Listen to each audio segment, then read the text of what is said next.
Olá! Na aula de hoje daremos continuidade ao estudo da termodinâmica. Falaremos sobre calor, trabalho, energia interna e a primeira lei da termodinâmica.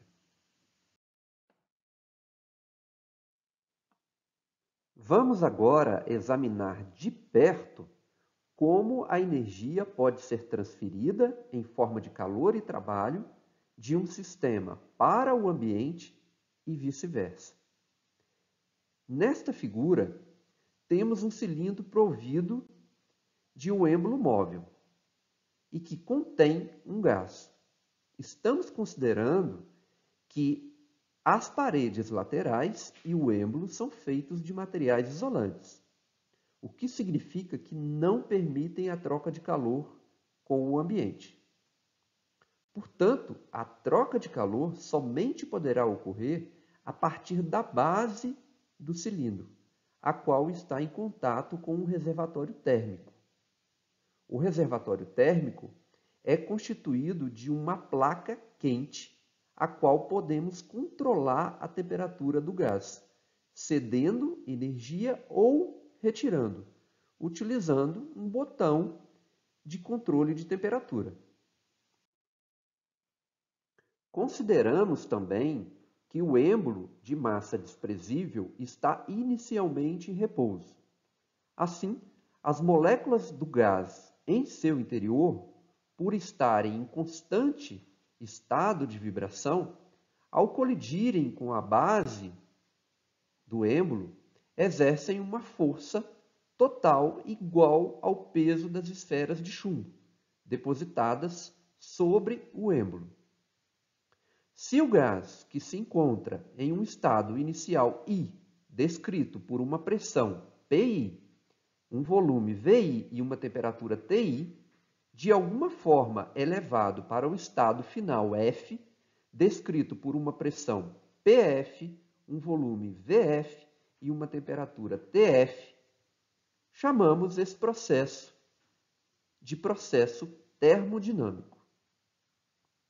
Se supormos que o processo é efetuado sobre o gás, que é o nosso sistema, para levar o gás do estado inicial para o estado final for gradativo, chamamos esse processo de processo quase estático. Um processo quase estático que leva o sistema de um estado inicial I para um estado final F, ele é dividido em infinitos processos intermediários, sendo cada estado intermediário um estado de equilíbrio. Se o processo quase estático for realizado, então é possível realizar um processo quase estático no sentido oposto, e este passará pelos mesmos estados intermediários. Neste caso, pode-se chamar esse processo quase estático também de processo reversível. Devido à presença do reservatório térmico, é possível realizar processos a temperatura constante. Como já estudado antes, temos que o calor ele é positivo quando o sistema absorver energia do reservatório e negativo se o sistema ceder energia para o reservatório. Trabalho realizado. Sabemos que se a força que age em um corpo tem o mesmo sentido do deslocamento, então o trabalho será positivo. E se a força tem sentido oposto ao deslocamento, o trabalho é negativo. Mas, como o gás aplica no êmbolo uma força vertical e para cima, então teremos que o trabalho positivo se o sistema realiza trabalho sobre o pistão, para aumentar o volume interno. E o trabalho é negativo se o pistão realiza trabalho sobre o sistema para diminuir o volume interno. Supondo que as esferas sejam removidas lentamente, de forma que o sistema se expanda com deslocamentos infinitesimais, com uma força constante, num processo quase estático, o trabalho infinitesimal, que é dado por dW igual a F escalar ds, pode ser escrito como a pressão vezes a área vezes ds. Mas a área vezes ds é o diferencial do volume. Então, dW é igual a PdV. Integrando dW nos dois lados da equação, teremos então que o trabalho W é igual à integral de PdV desde o volume inicial até o volume final. Observação. Para resolver esta integral, é necessário conhecermos como que a pressão varia com o volume e a temperatura. Em um gráfico de P por V, o trabalho W, que é igual à integral de PdV, representa a área sob a curva. Na prática, existem muitas formas de se levar o gás de um estado inicial para um estado final. Vamos analisar algumas possibilidades. Na primeira figura, temos que o trabalho ele é positivo, de I até F, pois o volume ele aumentou. Na figura 2, o trabalho de I até F também é positivo, pois o volume aumentou. Esse trabalho é igual ao trabalho de I até A, que é positivo, mais o trabalho de I até F, que é igual a zero, pois o volume se manteve constante. A energia, que é o calor, é positiva de I até A, pois o gás teve que absorver calor da fonte térmica para que suas moléculas aumentem a quantidade de vibrações e colisões e consiga empurrar o pistão, mantendo a pressão constante. A energia, que é o calor, é negativa de A até F, pois o gás teve que perder calor para a fonte térmica, para que suas moléculas diminuam a quantidade de vibrações e colisões e consiga diminuir a pressão, mantendo o volume constante. A quantidade de calor resultante, energia transferida, chamaremos de Q maiúsculo. Na figura 3, o trabalho é positivo de I para F, pois o volume aumentou. Esse trabalho é igual ao trabalho na vertical, que é zero, pois o volume não se modifica, mais o trabalho na horizontal, que é positivo. A energia, que é o calor, é negativo na vertical, pelo mesmo motivo que na segunda figura. A energia, que é o calor, é positiva na horizontal, pelo mesmo motivo da segunda figura. A quantidade de calor resultante, transferida, chamaremos de Q. Na quarta figura, sendo o trabalho numericamente igual à área sob a curva, num gráfico de P por V, e sendo a área sobre a curva ICDF menor do que a área sobre a curva IGHF, então, este gráfico sugere que você pode minimizar o trabalho realizado pelo gás tanto quanto queira, seguindo um caminho ICDF ou aumentá-lo a gosto, seguindo um caminho como IGHF.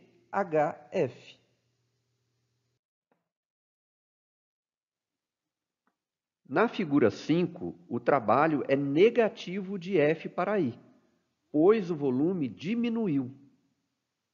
Já na figura 6, ela mostra um ciclo termodinâmico, pois após iniciar no estado I, realiza transformações retornando ao mesmo estado inicial.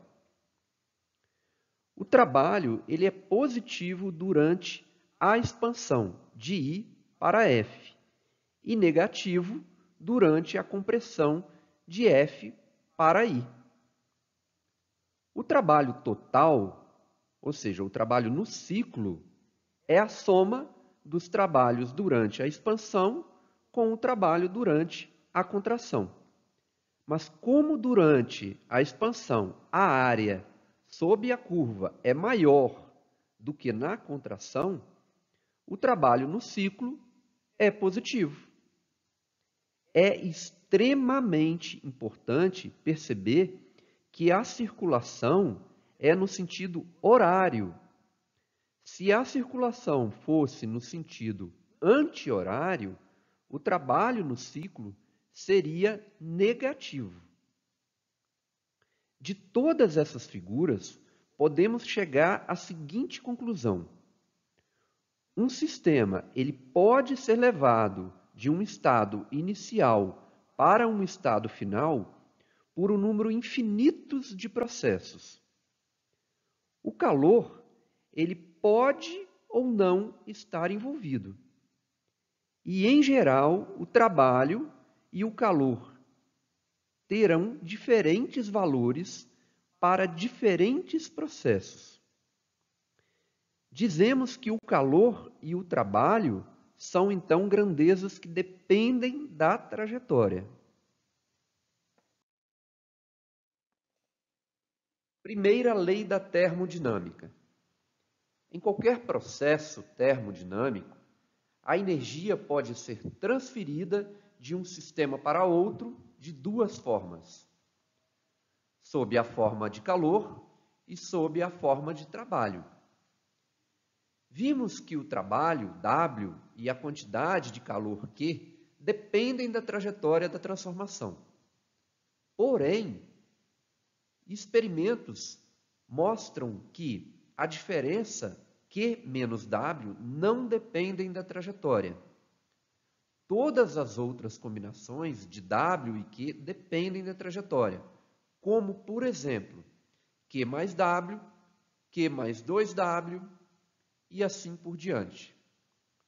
O fato da diferença Q menos W não depender da trajetória sugere que esta diferença representa uma variação de uma grandeza intrínseca, própria do sistema. Esta propriedade chamaremos de energia interna, que vamos abreviar por E-int. A variação da energia interna, ΔE-int, de um sistema é igual à diferença entre o calor Q trocado pelo sistema e o trabalho W realizado durante o processo. Ou seja, ΔE-int é igual a Q menos W. Esta expressão é conhecida como a primeira lei da termodinâmica. Para variações infinitesimais, temos que dE-int é igual a dQ menos dW. Essa expressão também representa a primeira lei da termodinâmica. Lembre-se, a variação da energia interna não depende da trajetória da transformação. Só depende do estado inicial e final. Porém, Q e W dependem da trajetória.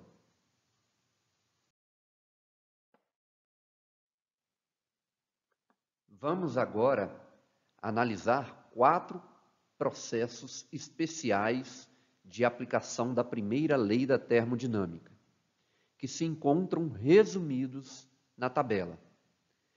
Nesta tabela, temos listados os 4 processos, suas restrições e a consequência disto perante a primeira lei da termodinâmica. Vamos analisar cuidadosamente cada processo. Processo adiabático. É um processo pelo qual o gás não troca energia com o ambiente. Isso pode ocorrer quando o processo ele é muito rápido, não dando tempo para que ocorra a troca de calor, ou se for em um ambiente isolado termicamente, como na figura ao lado. Se o calor Q é igual a zero, então, de acordo com a primeira lei da termodinâmica, a variação da energia interna deve ser igual a menos o trabalho. Processos a volume constante.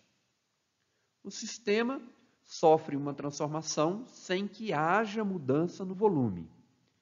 Esse processo também pode ser chamado de processo isométrico ou isovolumétrico. Neste caso, como o volume não mudou, o trabalho é igual a zero. Assim, de acordo com a primeira lei da termodinâmica, a variação da energia interna deve ser igual à quantidade de calor trocada.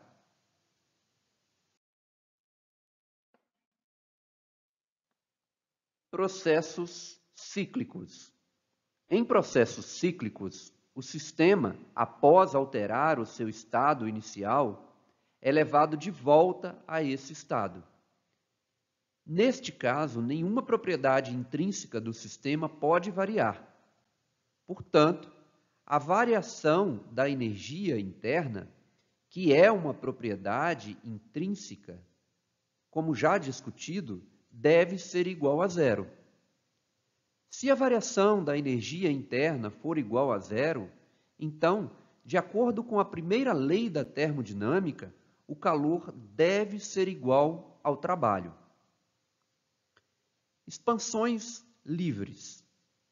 Em uma expansão livre, o gás é liberado em uma região aberta, desprovida de partículas, e como não há partículas para trocar calor e nem aplicar forças, tanto a quantidade de calor Q quanto o trabalho W devem ser iguais a zero. O gás também poderia ser liberado em um recipiente fechado, isolado termicamente e desprovido de partículas em seu interior, como mostra a figura ao lado. Ainda assim, o calor e o trabalho seriam iguais a zero. Portanto, se o calor e o trabalho são iguais a zero, então, de acordo com a primeira lei da termodinâmica, a variação da energia interna também deve ser igual a zero. Vamos realizar uma atividade. Exercício 1. A figura mostra um ciclo fechado para um gás. A variação na energia interna do gás, quando ele se move de A para C ao longo da trajetória ABC, é menos 200 joules. Quando ele se move de C para D, 180 joules precisam ser transferidos para ele como calor.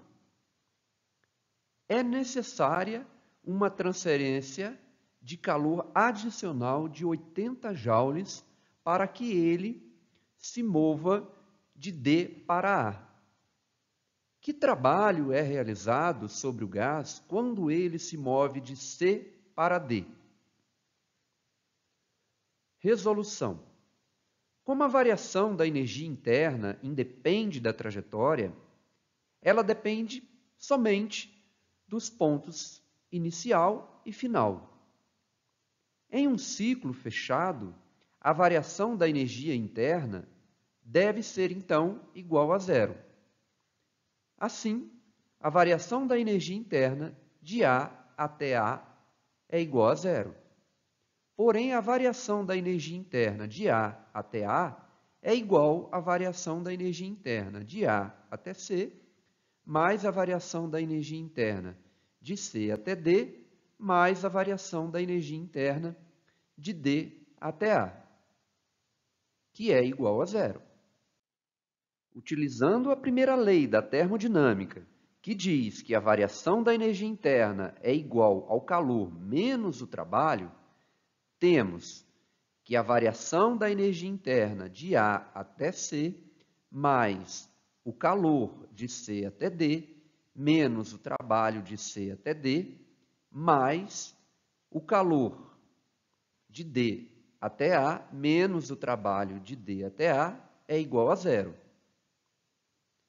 Substituindo os valores dados no enunciado e sabendo que o trabalho é igual a zero, quando o sistema vai de D para A, pois o volume é constante, temos menos 200 joules para a variação da energia interna de A até C, mais 180 para a quantidade de calor de C até D. Esse valor ele é positivo, pois o sistema está absorvendo calor, menos o trabalho de C até D, mais 80. O valor também é positivo, pois foi adicionado 80 joules de calor, menos zero, que é o trabalho de D até A. Isso tudo é igual a zero. Realizando os cálculos, temos que o trabalho de C até D é igual a mais 60 joules.